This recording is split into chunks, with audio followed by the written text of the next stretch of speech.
Soy Jorge Fernández Díaz, soy ingeniero industrial, hice 2 oposiciones del Estado.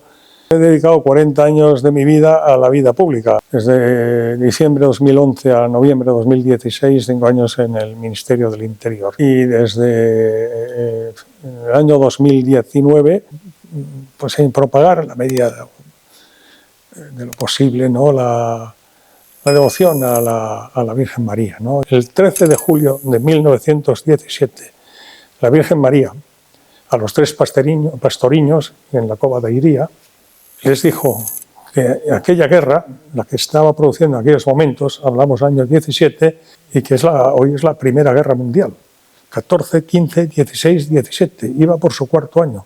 Pues el 13 de julio del 17 les dirá que esa guerra acabaría pronto. Así fue, acabó el año siguiente, el 18.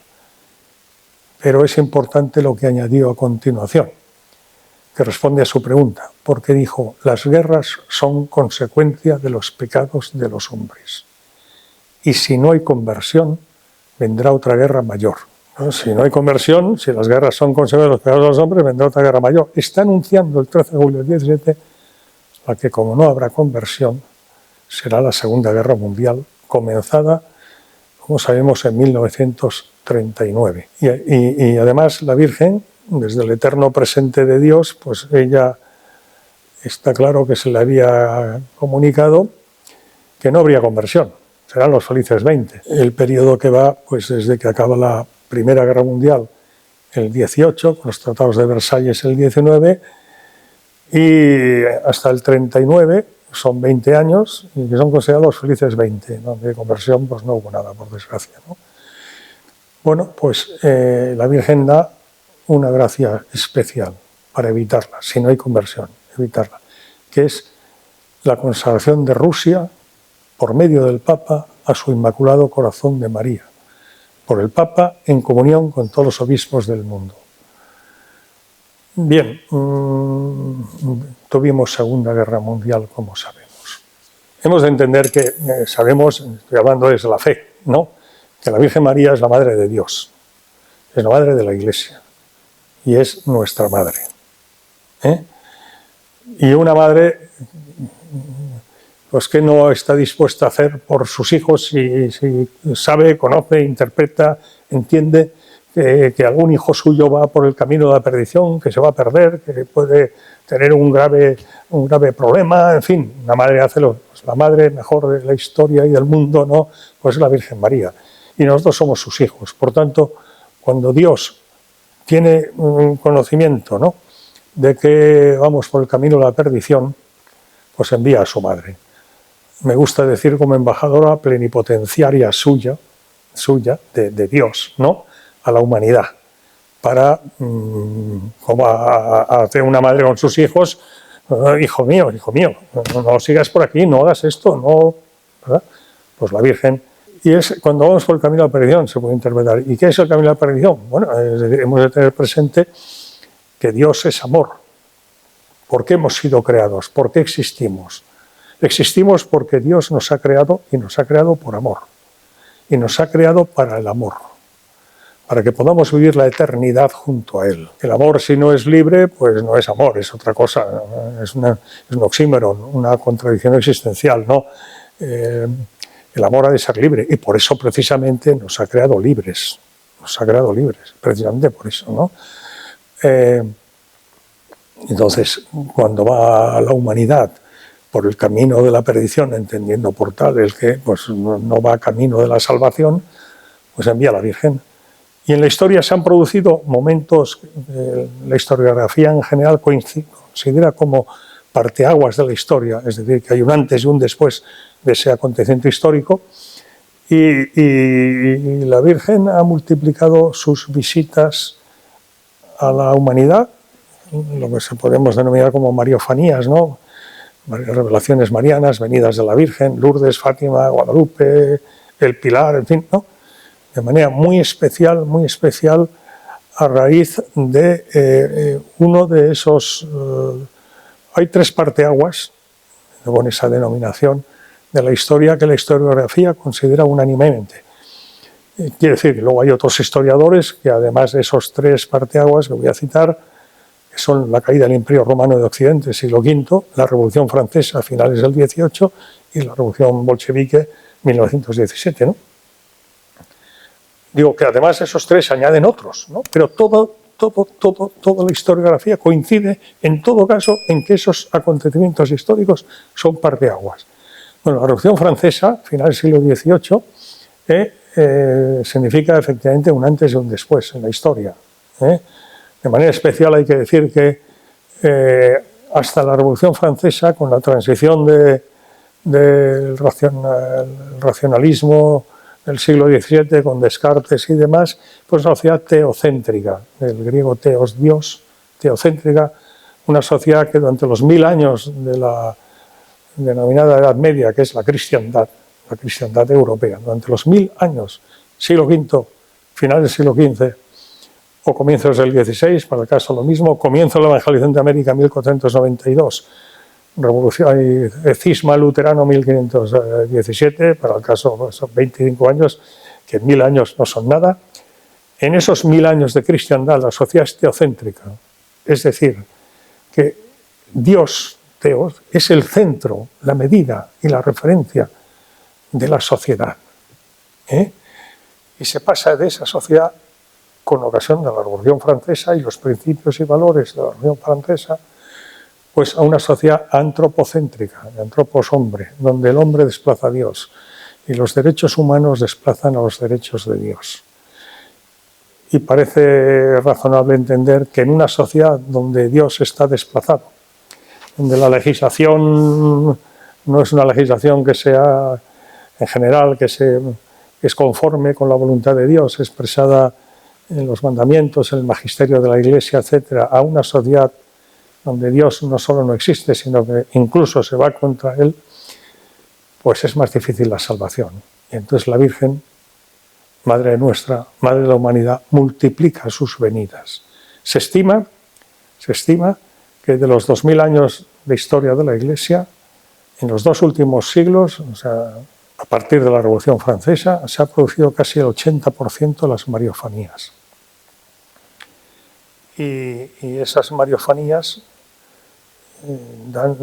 esa multiplicidad de mariofanías dará lugar a que precisamente el Papa Pío XII, con ocasión del centenario de la definición del dogma de la Inmaculada Concepción, el 8 de diciembre de 1854, estableciera un año jubilar y escribiera que estábamos en plena era de María, haciendo referencia a esta multiplicación de las venidas de la Virgen, de las revelaciones de la Virgen, y de que de la misma manera que la primera venida de Jesucristo vino por medio de María, engendrado en su seno virginal, la segunda vendrá precedida de la actuación de María para salvar a la humanidad, la era de María, y que estableció el Papa Pío XII, que comenzó precisamente con las apariciones de la Virgen, María Milagrosa,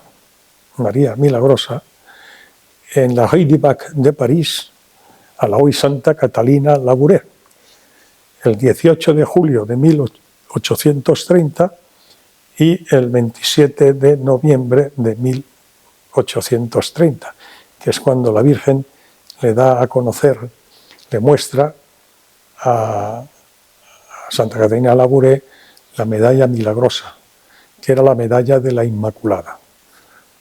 Lo que pone en el anverso de la medalla, sabemos que lo que está escrito es: «Oh María, sin pecado concebida, la Inmaculada Concepción, rogad por nosotros que recurrimos a vos», con los brazos extendidos y de anillos en los dedos que salen rayos de luz, que le explicó a ella, a preguntas suyas, de que representaban las gracias que concedía a quienes se lo pedían, ¿no? Y me parece muy significativo que a pregunta de Santa Catalina Labouré de que había algún anillo de algún dedo del que no salía ninguna, dijo: «Hija mía, son las gracias que tengo preparadas, pero que no me piden mis hijos». Bueno, pues sí, porque claro, la guerra para el género humano es una tragedia, evidentemente, y es lógico que nuestra madre, la Virgen María, pues acuda especialmente en momentos en que, pues, en fin, pues se puede producir la pérdida de miles o centenares de miles o millones de vidas de sus hijos, ¿no? Bueno, hombre, a esos efectos hay una aparición de la Virgen, unas apariciones de la Virgen que están reconocidas por la Iglesia y que son de una importancia extraordinaria, y me permito decir, Josema, muy actual, en los tiempos actuales, que es Fátima. Fátima 1917, porque, o sea, Fátima 1917, que estábamos en lo que era la Primera Guerra Mundial, la guerra que había comenzado en 1914. Fíjese, 14, 15, 17, esa guerra no parecía acabar nunca, ¿no? Bueno, pues la Virgen aparece ahí, y en Fátima dirá además, bueno, lo dejo para luego si le interesa Fátima, vino la Virgen precisamente para que hubiera conversión, porque las guerras eran consecuencia de los pecados de los hombres, y si no había conversión, les dijo el 13 de julio del 17 a los 3 pastoriños que vendría otra guerra mayor, la que será la Segunda Guerra Mundial. Nada más y nada menos. Por lo tanto, en fin, la Virgen de Fátima anunció que la Primera Guerra Mundial acabaría pronto, así fue, acabó el año siguiente, 1918, y que si no había conversión vendría otra guerra mayor, la Segunda Guerra Mundial, 39.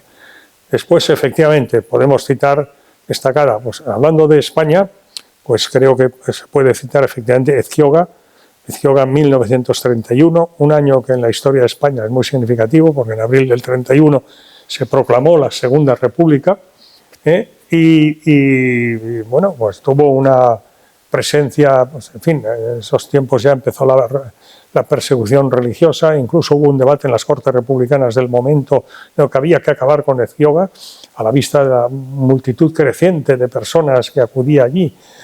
Bueno, Ezquioga y la Virgen allí aludió en los muchos mensajes que dio, ¿no?, lo que sería la guerra civil española, que efectivamente se desencadenaría, como sabemos, pues el 18 de julio del 36, ¿no? Sí, la Guy de Bac en París, 1830, y la Salette en Francia también, en las proximidades de Grenoble, los Alpes, el 19 de septiembre de 1846. 1830, la Virgen, que se apareció como María Milagrosa, ¿no?, la Inmaculada Concepción, la medalla milagrosa. La Virgen anunció, lo escribirá después, hoy Santa Catalina Labouré, que entendió que dentro de 40 años correría mucha sangre por París, etcétera, etcétera, ¿no?, que el arzobispo sería arrestado por las calles, moriría, en fin. Bueno, eso fue en 1830. 40 años después, y además exactamente 40 años del 18 de julio de 1830, comenzó la guerra franco-prusiana. Bismarck contra Napoleón III, emperador, sobrino de Bonaparte y emperador de la Tercera República Francesa, ¿no? Por tanto, la Guy de Bac fue preludio nada más y nada menos que de la guerra franco-prusiana, ¿no? Hay otra aparición mariana. En España es poco conocida, pero reconocida por la Iglesia, pero en Francia muy importante, que es la de Nuestra Señora de la Esperanza de Pontmain. Pontmain es una localidad que está al noroeste de Francia, en la Bretaña francesa, y que está directamente relacionada con la anterior de la Guy de Bac, porque la guerra franco-prusiana acabó con la derrota de Francia. Bismarck derrotó a Napoleón III, le envió al exilio, estaba profetizado por la Virgen que sucedería. Bueno, y estaba preparado en enero de 1871 la invasión de Francia, una vez derrotada militarmente, para arrasarla. Se aparece la Virgen en enero del 71, de 1871, en esa localidad Pontmain, a unos niños de un colegio, que es aquella aldea, y les dice que recen, que recen, que recen, que su hijo se deja tocar. Es la expresión literal de la Virgen, su hijo, nuestro Señor Jesucristo, se deja tocar. Se empezó a rezar y, bueno, en fin. De la noche a la mañana, el Estado Mayor prusiano anuló la invasión prevista, que ya iba a comenzando allí, y que comenzaba con Laval, iba a seguir por toda Francia arrasándola, anuló la invasión prevista de Francia de enero de 1871. Es una aparición muy importante, reconocida por la Iglesia y con mucha devoción en Francia por razones obvias, ¿no? La Salette, 1846, 19 de septiembre. Ese es importante, la Salette, que Juan Pablo II, en el 150 aniversario, 1846 y 150 son 1996. Y el Papa era, como sabemos, San Juan Pablo II, ¿no? Entonces escribió una carta apostólica concediendo un año jubilar con ocasión del 150 aniversario. Y escribió diciendo dos cosas muy significativas. Una, en mi opinión, ¿no?, que todo era significativo. Una, que la Salet está en el corazón de las profecías. Y otra, que él le tenía tanta devoción a la Virgen Nuestra Señora de la Salet que cada día se encomendaba a ella, San Juan Pablo II. Bueno, en la Salet la Virgen profetizó, entre otras cosas, nada más y nada menos que la caída de Roma como capital de los Estados Pontificios, que marca un parteaguas en la historia de la Iglesia. Lo profetizó absolutamente la Virgen en la Salet, es decir, que el proceso de la reunificación italiana quería pues acabar con los Estados Pontificios, pues la invasión de Roma culminó el 20 de septiembre de 1870. Lo había profetizado la Virgen en la Salet. El año 81 fue un año muy singular en la historia del mundo y en la historia de la Iglesia. Año 81. Y también en la historia de España. Y las apariciones marianas más significativas del año 81 son en España el Escorial, en Prado Nuevo, Medjugorje y Quivejo, Ruanda. El Escorial comenzó el 14 de junio del 81. 10 días después comenzó Medjugorje, el 24 de junio del 81. Y en noviembre del 81 en Quivejo, Ruanda. En las tres habló de la guerra. En España se evitó la guerra. En Medjugorje vino, que se apareció la Virgen, como sabemos, como Nuestra Señora de la Paz. 10 años después se desencadenó la guerra en la ex Yugoslavia. Y en la aparición de Quivejo, Ruanda, 10 años después vino el genocidio de los Hutus contra los Tutsis, que murió más de 1 millón de personas, ¿no?, allí. Y por tanto, pues en fin, la guerra de la ex Yugoslavia y el genocidio de los Hutus contra los Tutsis, pues lo dice todo, ¿no? Y la Virgen vino para prevenirlo. Quivejo, Ruanda está reconocida por la Iglesia, Medjugorje tiene el Nil Obstat a las 7 primeras manifestaciones y en Escorial, Prado Nuevo, está en un stand-by, ¿no? Pero en fin, yo tengo la íntima convicción, me someto obviamente al juicio de la Iglesia, ¿no? La íntima convicción de que los hechos, en fin, que la Virgen se apareció efectivamente en el Escorial a Luz Amparo Cuevas, la que fue la vidente del Escorial y tal, ¿no?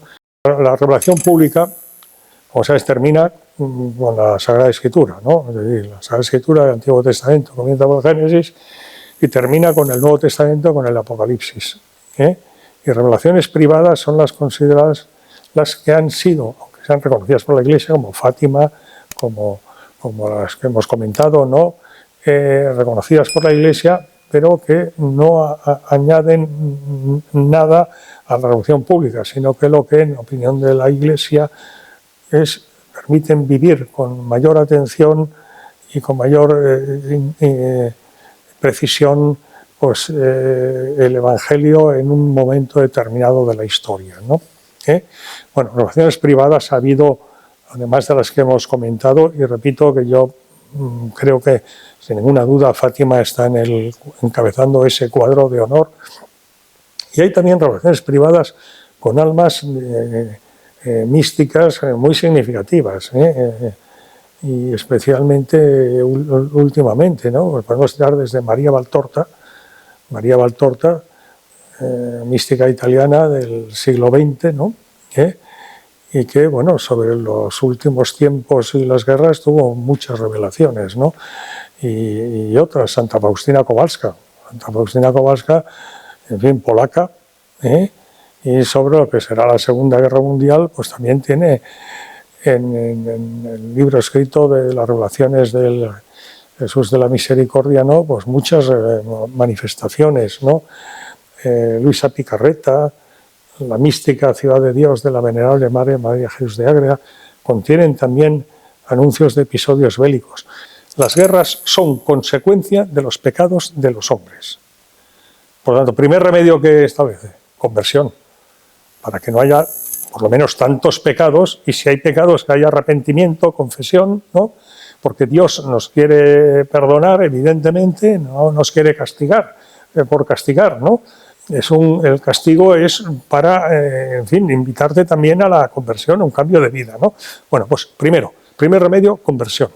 Porque, insisto, hay que, ahora que estamos tan de actualidad, Rusia y la guerra con Ucrania, hay que recordar que Rusia y la guerra remiten a Fátima, ¿eh? Entonces, los remedios que la Virgen en Fátima dio, hay que tenerlos muy presentes ahora, y por desgracia, perdón, me parece que no están demasiado presentes, ¿eh? Está presente que si el rearme, que si el 2% del PIB para el rearme, que si el 5%, que si la OTAN, que si... Lo que sucedió, por ejemplo, con Juan Pablo II, cuando puso en acción, remedios que había dado la Virgen, y cómo cayó el muro de Berlín, y cómo desapareció la misma Unión Soviética, sin rearme ninguno, sin drones, sin submarinos, sin aviones, caza, ni nada, sin violencia ninguna. El muro de Berlín, que dividía la Europa comunista soviética de la Europa occidental primero, cayó sin violencia ninguna. Y la misma Unión de Repúblicas Socialistas Soviéticas, el gran imperio geopolítico comunista, con un arsenal nuclear de armamento estratégico y táctico impresionante, sin violencia ninguna, se desplomó como un castillo de naipes. Cuando Juan Pablo II comenzó a poner en acción los remedios de la Virgen. ¿Qué remedios? La Virgen había dicho conversión, pero la Virgen también ese 13 de julio del 17, la Virgen de Fátima, dijo que si no había conversión, prometió que daría una gracia para que si no había conversión se evitara la guerra mayor, la Segunda Guerra Mundial. ¿Cuál fue esa gracia prometida el 13 de julio del 17? La cumplió, la promesa, como es evidente, la Virgen la iba a cumplir, pero cuando la cumplió fue exactamente el 13 de junio, fiesta San Antonio de Padua, San Antonio de Lisboa. En Portugal no digamos San Antonio de Padua, porque el portugués, ¿no? San Antonio, el 13 de junio de 1929, en Tui, junto a Vigo, provincia de Pontevedra, Galicia, España. Ese día se le apareció la Virgen y le dirá a la hermana Lucia, que estaba allí entonces como religiosa Dorotea, profesa ya de vida activa. Años después, en el año 48, es cuando ingresará como carmelita en el Carmelo de Coimbra, donde fallecerá ya el 13 de febrero de 2005. O sea, estará allí 58 años. Pero antes estuvo de religiosa Dorotea en España, concretamente en el noviciado en Pontevedra primero y en la casa profesa de Tui después. Pues en Tui, el 13 de junio del 29, le dijo que había llegado la hora para el cielo y que te anuncié el 13 de julio del 17 de que el Papa, y esta es la gracia, consagre Rusia a mi inmaculado corazón en comunión con todos los obispos del mundo, para evitar la guerra. Gracia, por tanto. Plan A, conversión. Plan B, para evitar la guerra mayor, la guerra mundial, pidió la consagración de Rusia a su inmaculado corazón por el Papa en comunión con todos los obispos del mundo. Y además dio otra gracia. Dijo que Dios quería, para favorecer la conversión y la paz, por tanto también Josema, respondiendo a la pregunta que me formula, ¿no?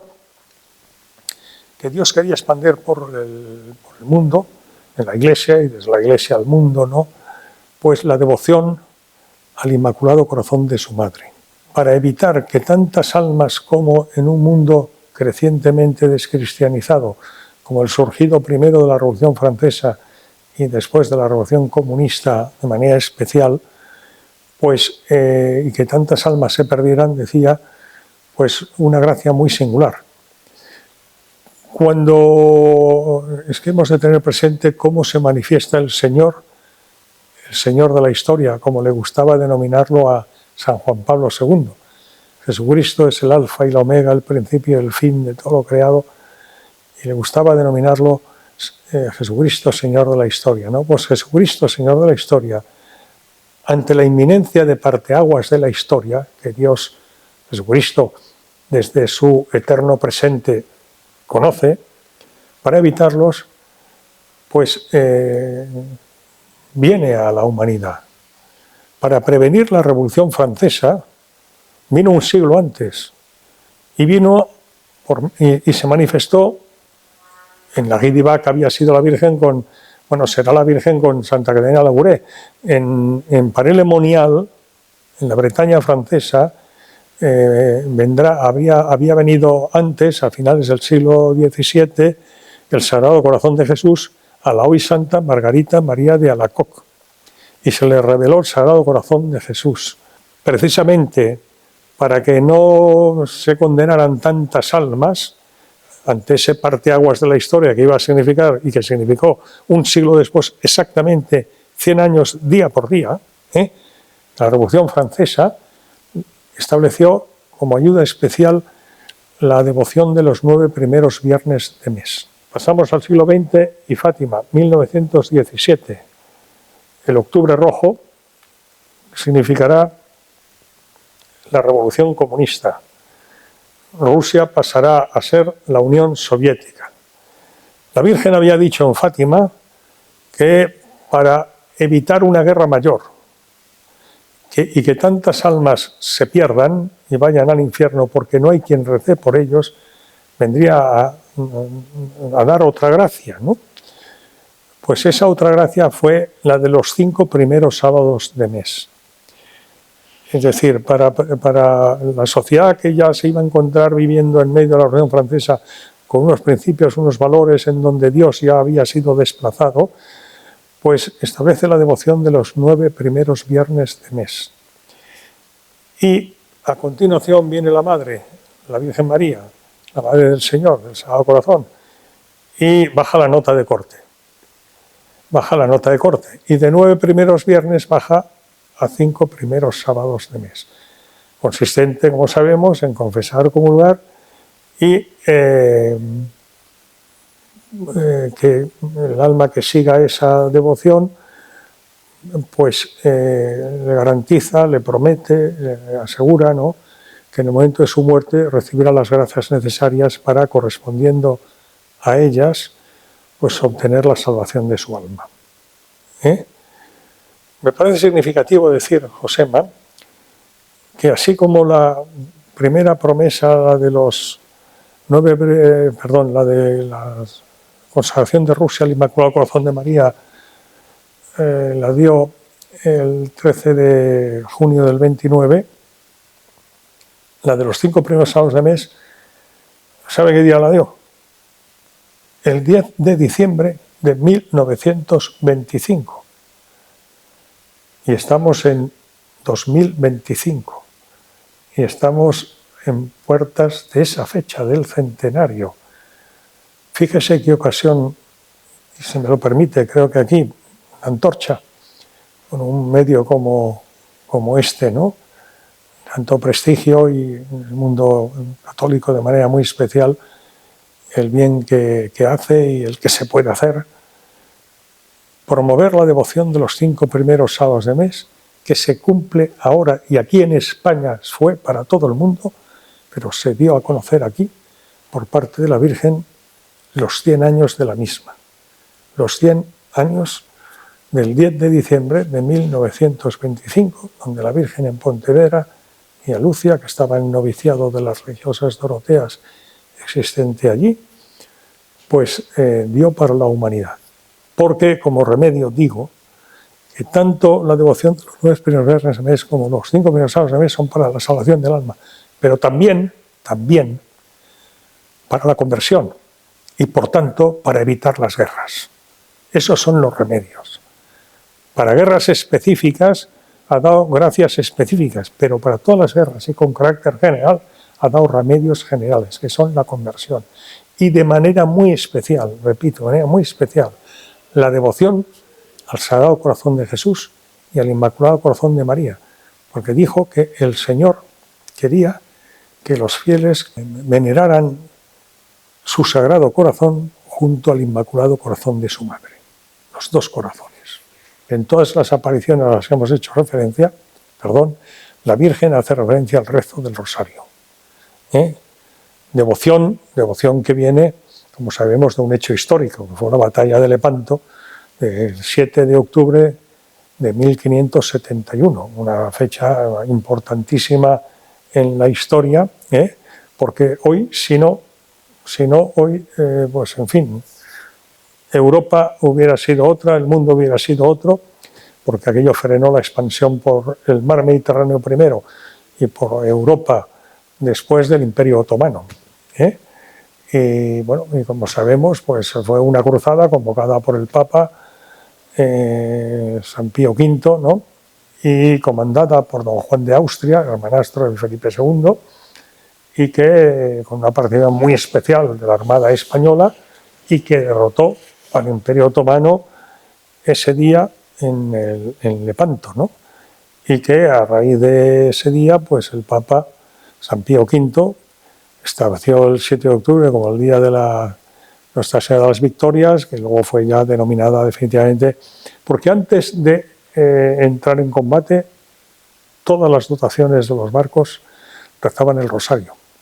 La oración del rosario, la Virgen la ha establecido, la ha recomendado en cuantas apariciones podemos tener conocimiento, todas. O sea, por tanto, el rezo del rosario, fundamental. Bueno, debo decir que el propio Papa León XIV, como el mes del rosario es el mes de octubre, como es sabido, porque el 7 de octubre, en conmemoración de la batalla de Lepanto, que hemos comentado, ¿no? Pues es la fiesta de la Virgen del Rosario, y el mes de octubre se considera especialmente el mes dedicado de manera singular a esa devoción, ¿no? Y dijo que se pidiera de manera especial, se rezara el rosario y se pidiera por la paz en el mundo de manera especial. Esto lo pidió ya de manera muy especial el Papa León XIV, pero bueno, todos los papas han insistido en el rezo del rosario. En Fátima, la Virgen, estamos en el año 17, y lo que pide es la consagración de Rusia. El año 17, habíamos dicho que en julio del 14 había comenzado que hasta ese momento era la Gran Guerra Europea. Pero es que esa Gran Guerra Europea, que comenzará con el atentado en Sarajevo contra el archiduque Francisco Fernando, sucesor del Imperio Austrohúngaro, y que dará comienzo a la que será la Primera Guerra Mundial, ¿no? Hasta ese momento era la Gran Guerra Europea. Pero en febrero de 1917 Estados Unidos entró en la guerra. Y hasta ese momento Gran Guerra Europea pasó a ser la Primera Guerra Mundial. Febrero del 17. Marzo del 17. El zar de Rusia, Nicolás II, de la dinastía Romanov, fue derrocado. Febrero 17, marzo 17, mayo del 17, viene la Virgen a Fátima. Y el 13 de julio del 17 es cuando dirá a los tres pastoriños lo que hemos comentado, de la consagración de Rusia a su Inmaculado Corazón.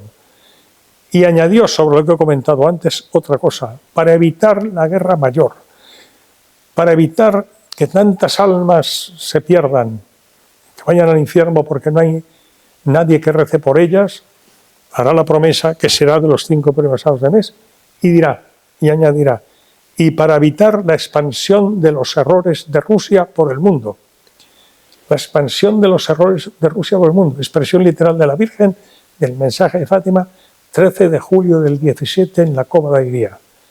Pues fíjense, 3 meses después del 13 de julio, octubre, es el octubre rojo, la revolución bolchevique. Rusia pasa a ser la Unión Soviética, pasará a ser la Unión Soviética, y los errores de Rusia pasarán a ser el comunismo. O sea, para evitar el comunismo, para evitar la expansión del comunismo por el mundo. Y habla de Rusia, en todo momento habla de Rusia, habla de los errores de Rusia, habla de la consagración de Rusia.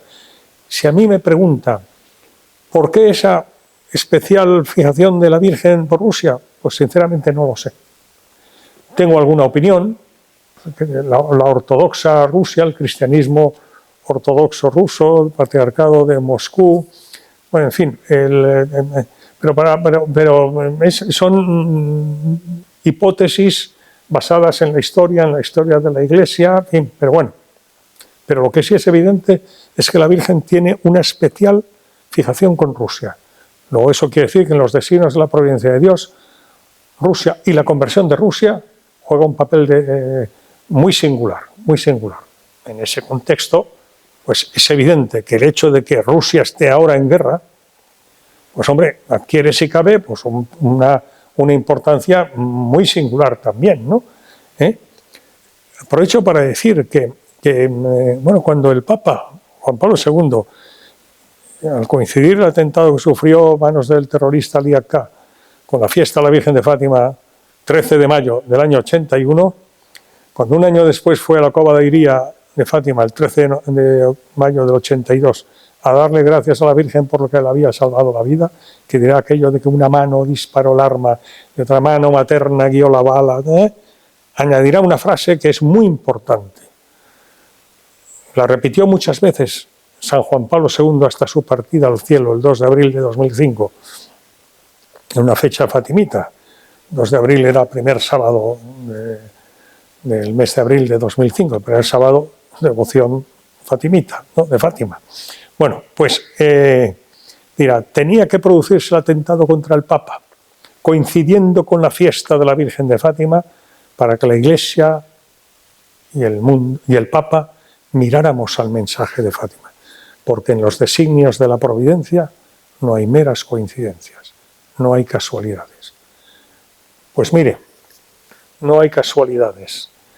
El Papa, a raíz de ese hecho, hizo una primera consagración del mundo, no específicamente de Rusia, sino del mundo, al Inmaculado Corazón de María, pero en presencia de la imagen de la Virgen de Fátima, traída expresamente y por primera vez a Roma, a petición del Papa, para hacer esa consagración en presencia suya.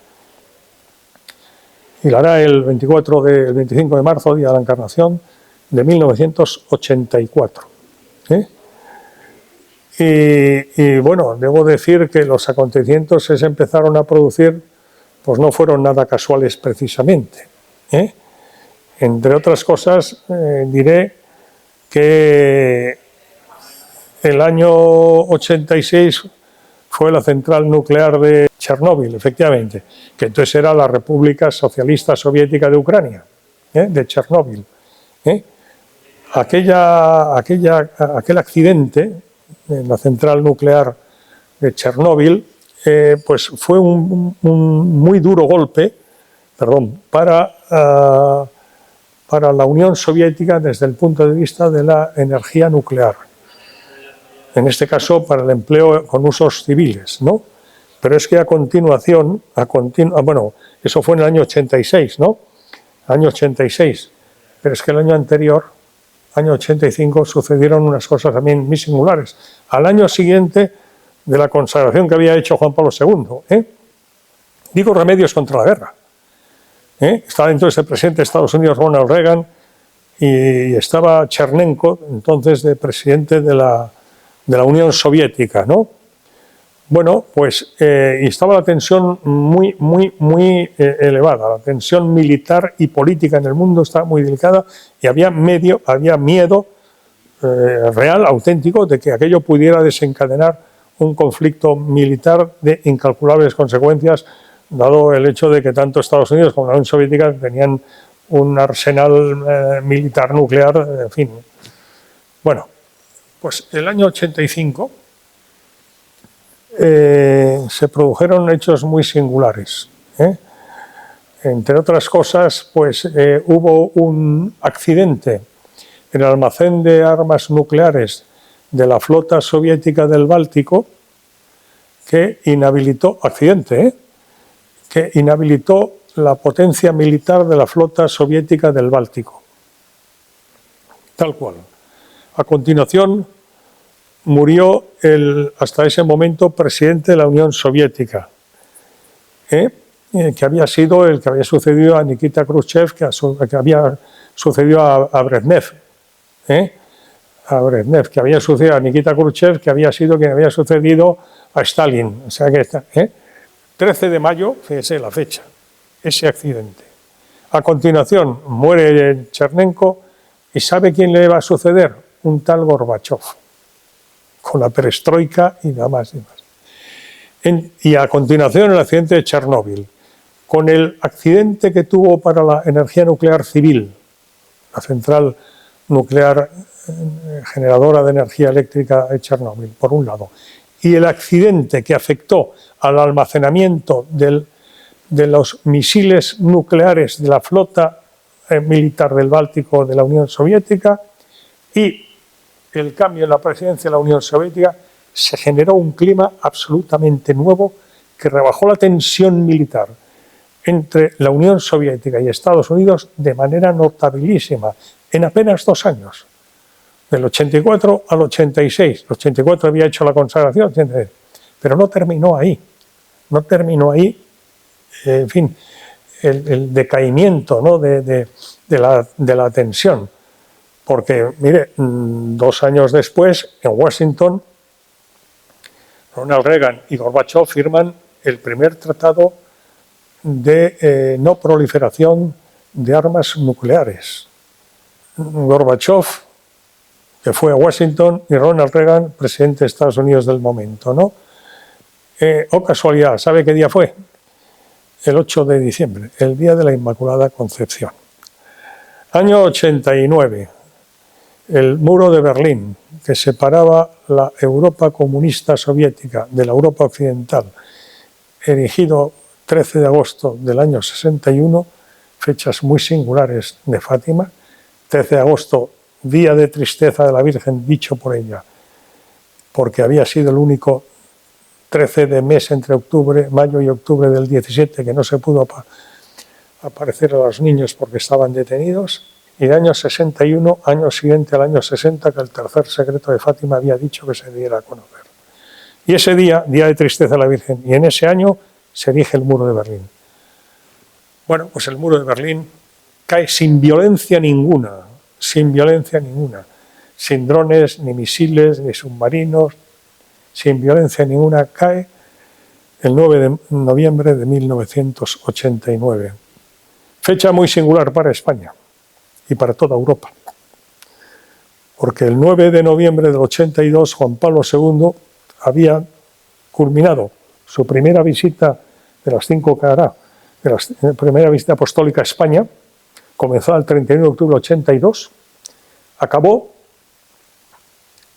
desde la Catedral de Santiago de Compostela y hizo un mensaje extraordinario dirigido a Europa, desde el Finisterre en ese caso gallego, desde el Finisterre de Europa, a ti, oh Europa, a ti te digo, Europa, sé fiel a tus raíces. Fue un discurso memorable dirigido a Europa. El 9 de noviembre del 89, desde la Catedral de Santiago de Compostela de San Juan Pablo II.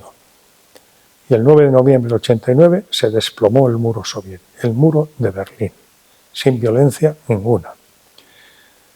Y la Unión Soviética. El Papa había consagrado el mundo, pero con el corazón puesto y en presencia de la imagen de la Virgen de Fátima, en Fátima, por tanto en Rusia. Había consagrado el mundo, y especialmente Rusia, al Inmaculado Corazón de la Virgen. ¿Qué es el Inmaculado Corazón de la Virgen? Es el corazón de la Inmaculada Concepción. Pues sin ninguna violencia, ninguna, de ningún tipo, se desplomó como un castillo de naipes la Unión Soviética. ¿Qué día? No hay meras coincidencias en los designios de la providencia. Pues el día de la Inmaculada Concepción, el 8 de diciembre de 1991, se desplomó pacíficamente y súbitamente desapareció la Unión Soviética. Remedios para que desapareciera la Unión Soviética, para que no se hubiera producido la terrible guerra mundial, etcétera, etcétera. Guerras consecuencias de los pecados de los hombres, conversión, conversión, conversión. Y especialmente promover la devoción además de al Sagrado Corazón de Jesús, sobre todo al Inmaculado Corazón de María, mediante la devoción de los 5 primeros sábados, que en unos días, el día de hoy, cumplirá su centenario, y que además la Virgen hizo esa promesa desde España y concretamente desde Pontevedra.